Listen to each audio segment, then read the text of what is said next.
Joining me online now is Mary M. Waddington, the director of the Computers for Schools program for years. How many years has Computers for Schools been around in BC now?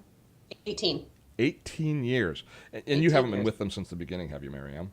No, no, not that long. Just 14, so. Just 14 years.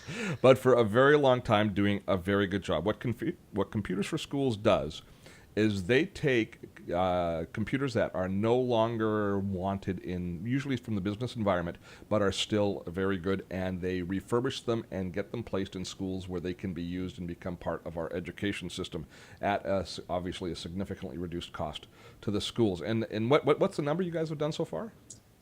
We're at 123,000 right now, but we're definitely almost on task for 125,000, and we're looking to celebrate that in October. 125,000 computers. I mean, put it in perspective. If each computer is touched by 30 kids a year, which is a small number for the when you consider how many computers there might be, you've actually been a resource for millions and millions of students for the past 2 decades going through It the has, wonderful yeah, system. and definitely across Canada because it is a national program. We have it well achieved over our millionth computer. We celebrated that in 2010 in Ottawa, and that was, we also like to think now that we've been around for 18 years, kids have gone through the entire educational career, element or kindergarten to Yeah, grade 12, and what's been on their desks, computers for schools equipment. and they're at the point where they've been in business long enough that they should be retiring some computers from their office and sending them back into the system.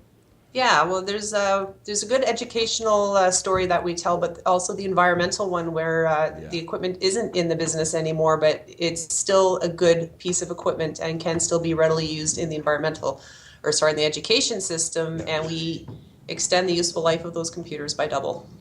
Let me ask you about your business cycle because just heading into September now, and so is there a rush on orders where schools are ordering computers from you during the summer, and do you actually have inventory fluctuation levels?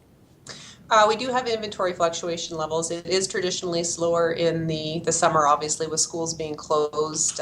It's harder to deliver. It's Mm-hmm. just a logistics challenge. But definitely, once teachers start coming back into the classrooms and looking around and seeing what their student enrollment numbers are going to be and what's in the classroom, they look at getting some more equipment in there. But the tech managers have certainly been at work all summer long and getting lots of different projects underway.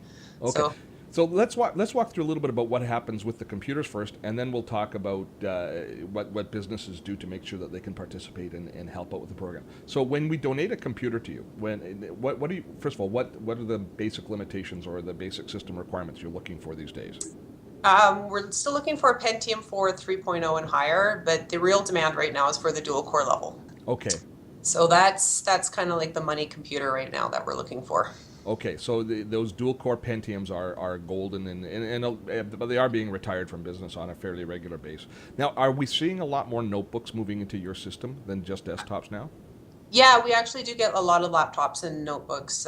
BC Hydro has been a fantastic donor for laptops over the last 6 months as they've been doing their refresh. Mm-hmm. So we're really grateful to them for they've been supporting the program for practically the whole 18 years as well. So we're So what's the when a business then donates their computers? What first of all, what do they have to do to prepare the computer to get to you, as far as dealing with their privacy and data, those things, and then what happens to that computer once it moves into your system? Well, they are responsible for the information on their computer under PIPEDA legislation, so they should be wiping their hard drive before they give it to us. And But you give regardless of whether the donor wipes it or not, we wipe it again anyways, okay, just to have that secondary level of assurance. And once the hard drive is wiped, then it goes through a process. We reload the operating system, make sure all the new drivers are loaded, put a Windows operating system on there, and physically clean the inside and outside of the case so that even though it is a used computer, it looks like a new one when it is received by the school. who does that work? Is that employees? How do you staff your service? We get funding through HRSDC to hire youth who are going through some post-secondary education in technical careers. Okay. And so we hire them for a 26-week work term to get their hands-on experience on the hardware level. So it's a good gap for those students who are having maybe more challenges with the book learning to actually get their hands dirty and in these cases and really figure out what it is that they're doing and what their passion is and how to best utilize their skills moving forward. And they learn a good skill set as well.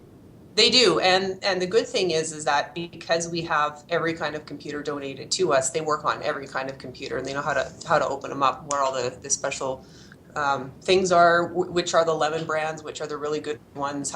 Each case has its own little proprietary systems and Yeah. things that go in there, so that they really learn it all. But we've had what have we been doing this? We've been 14 years of students going through this program, and now looking back, we see that they go to work at TELUS, they go to work at Shaw, they get work at RCMP, so that it really is a good training ground for technicians to come in here and do some work experience. Almost along the lines of a trades training without the official certification, I guess.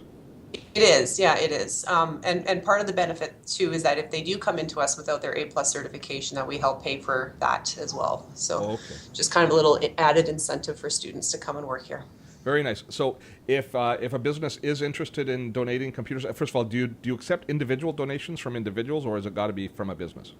No, we do accept from individuals as well, but because most schools and school districts in particular want the larger volumes of machines, because it's normally going into a lab setting, so that's 30, and they want them all to be identical and standardized. It's really the corporate donation that we do go after. But because we have an extended mandate to go assist not-for-profits and First Nations communities and public libraries as well, we certainly can still make use of those individual computers that come in from donors in those smaller lot donations. So they can enter into the distance education system, that sort of stuff. They can end up in even in homes and that sort of Yeah, thing. yeah, for sure. Oh, that's good. So you're much more than Computers for Schools. You should change your name, because it's not long enough, to Computers Yeah. for Schools and Libraries and First Nations and other groups that need Exactly. computers. It is kind of a misnomer now, but that's how we were branded. And I know so every now and then when we get together, there's a bit of a debate, but Now, how much help do you give a company that has 30 or 40 computers getting ready to go out? They're saying, "Oh, we've got all these computers, but holy cow, how are we going to get them all ready to ship out and do all that sort of stuff?"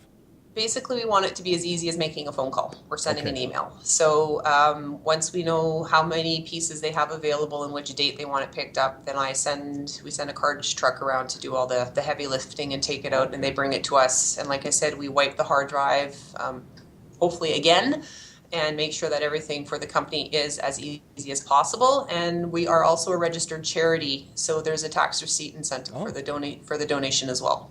Well, that works so well. A crazy question, kind of out of left field, but if a company like, say, an accounting firm was getting rid of stuff, and they're really concerned that even wiping the data from their hard drives the optics of it might not be good enough. If companies were to say, "We're going to give you computers, but take out the hard drives," are you accepting them in that case? We are up there at that dual core level because it is the processor speed that we're really after, and we do put some money aside to buy extra hard drives. Okay, so that's Some companies have even been really generous and purchased new hard drives because they're pulling out their other ones too. So there are ways around that, but certainly we do prefer when all of the internal parts come in together. Good stuff. So you're heading up to, by October this year, you're hoping to be over the 125,000 computers donated in the province. Yeah. And you've got great corporate support. People like TELUS is promoting you this month. Tell us, we're on their calendar, the featured calendar of all the different charities that they support. So September, back to school, here we are. Computers for Schools. Mary M. Waddington runs the program here in BC. It is also available for anybody listening to us and viewing across the rest of the country. There are Computers for Schools programs. And is every province got one? Yeah, and the territories. And the territories.